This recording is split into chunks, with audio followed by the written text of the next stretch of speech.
একটি চাকরিতে যোগ দেওয়ার পর অনেক সময় মনে হতে পারে চাকরিটি ঠিক আপনার জন্য নয়।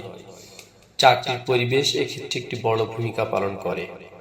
কর্মক্ষেত্রের সঙ্গে খাপ খাওয়াতে না পারা, টক্সিক পরিবেশ ইত্যাদি কারণে হতাশাগ্রস্ত হয়ে পড়তে পারেন আপনি। তাই এইরকম পরিবেশ থেকে বের হয়ে নিজের আগ্রহ ও যোগ্যতা অনুযায়ী চাকরি খুঁজতে পারেন।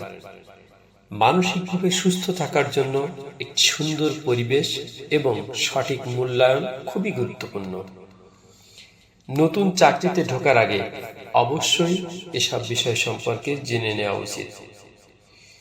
কিভাবে বুঝবেন আপনার নতুন চাকরি খোঁজার সময় হয়ে গেছে? যখন দেখবেন আপনি কিছুই শিখতে পারছেন না।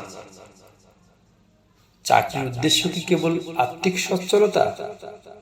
আর্থিক সচ্ছলতা চাকরি করার একটি গুরুত্বপূর্ণ কারণ হলেও এটি ছাড়া আরো কিছু বিষয় বিবেচনা করা দরকার। যদি কোনো জায়গায় চাকরি করে আপনি কিছু শিখতে না পারেন বা সেখানে যদি নতুন কিছু শেখার পরিবেশ না থাকে, তবে সেখান থেকে বেরিয়ে আসাই ভালো। কর্মস্থল টক্সিক হলে আপনি তখন কি করবেন? চাকরি আপনাকে প্রতিনিয়তই কিছু শিখিয়ে ভবিষ্যতে আরো কঠিন চ্যালেঞ্জ মোকাবেলা করার জন্য প্রস্তুত করবে। দীর্ঘদিন কোনো জায়গায় চাকরি করে আপনি যদি দক্ষতা অর্জন করতে না পারেন, আপনার মধ্যে যদি হতাশা সৃষ্টি হয়, একঘেয়েমি কাজ করে, ভালো না লাগে, ফলে কাজ করার ইচ্ছা চলে যাবে।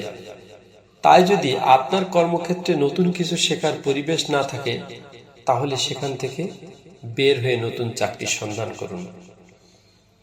অফিসের পরিবেশ ভালো লাগছে না। অফিসের পরিবেশ আপনার মানসিক স্বাস্থ্যের উপর বিরাট প্রভাব ফেলে। টক্সিক কাজের পরিবেশ আপনাকে হতাশ ও বিষণ্ণ করে ফেলতে পারে। তাই এরকম কাজের পরিবেশ থেকে দ্রুত বের হয়ে আসার চেষ্টা করতে হবে। সহকর্মীদের সঙ্গে খাপ খাওয়াতে না পারলে সেখানে মনোমালিন্য সৃষ্টি হওয়ার আশঙ্কা তৈরি হয়। তাছাড়া আপনার নীতি ও নৈতিকতার সঙ্গে সহকর্মীদের মিল না পেলে সেই পরিবেশে না থাকাই ভালো। এরকম পরিস্থিতিতে আপনি নতুন চাকরির সন্ধানে নেমে পড়ুন। নিজেকে কখনো কখনো যদি অদৃশ্য মনে হয়, কোনো কাজেই আপনাকে যদি যথাযথ মূল্যায়ন না করা হয়, তবে সেই পরিবেশে আপনার মনে হতে থাকবে আপনি যেন এক অদৃশ্য। এই ধরনের পরিবেশে দীর্ঘদিন কাজ করলে আত্মবিশ্বাস হারিয়ে ফেলার মতো নানা সমস্যা হতে পারে।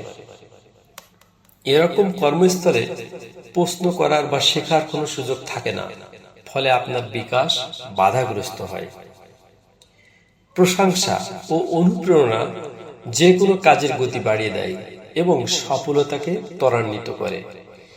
কিছু কিছু অফিসে যোগ্যতা ও কাজের মান যাচাই না করে তোষামোদীকে গুরুত্ব দেওয়া হয়, ফলে ভালো কাজ করার পরেও যথাযথ মূল্যায়ন পাওয়া যায় না।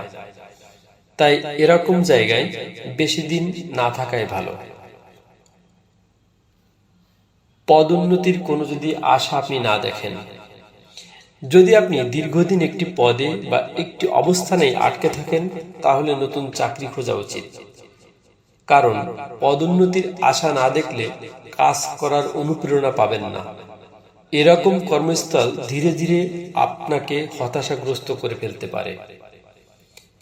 পদোন্নতি না পাওয়ার সঙ্গে আরেকটি সমস্যা হলো বেতন না বাড়ানো। যদি আপনার মনে হয় আপনার শ্রম ও কাজের মান অনুযায়ী আপনার বেতন কম, তাহলে দ্রুত নতুন চাকরির সন্ধান করুন।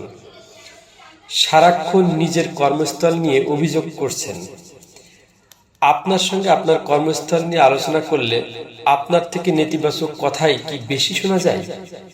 অফিসের কাজের পরিবেশ, অফিসের লোকজন কাউকে নিয়েই যদি আপনি ইতিবাচক কথা না বলতে পারেন, তাহলে বুঝবেন সেই পরিবেশ ধীরে ধীরে আপনাকে হতাশ করে তুলছে। সারাদিন কাজ শেষে বাড়ি ফেরার পর নিজেকে প্রশ্ন করুন, আজ আপনার কর্মস্থলে কি কি ঘটেছে?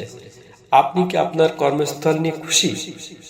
যদি আপনি কোনো ভালো বা ইতিবাচক মুহূর্তের কথা মনে না করতে পারেন, ধরে নেবেন আপনার এখানে থাকা ঠিক হচ্ছে না।